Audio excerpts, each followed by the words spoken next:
कैसन बानी सालों में ऑफिशियल ब्लॉग से स्वागत करते हैं। आज हम सुनाए बहुत सुंदर बात देवरान जेठान के नोक-झोंक नाच गीत है। तो जैसन भी लगी वो लोग कमेंट में जरूर बताएं। मगर थोड़ा सा भी अच्छा लगे तो हमारे सपोर्ट कर ले लोग। तो आइए अपने वीडियो के आगे बढ़ाओ तनी ऐसे ही हम लोग जो गीत लावल करें और जो भी जरा पसंद हुई जरूर बताएं। लोग हम फरमाइशी पूरा करे के कोशिश करें।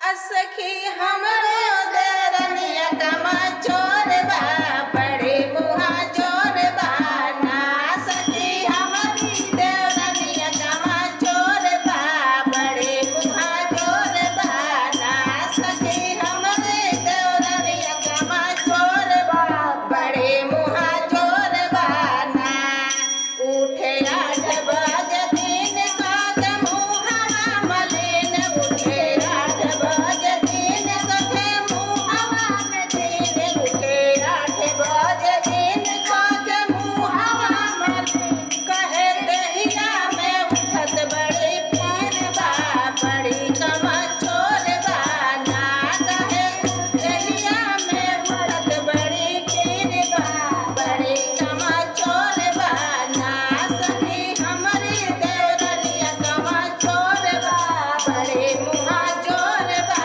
ना सखी हमारी देवरनिया कमा चोर बा बड़े मुहा चोर बा ना हमके समझे नौकर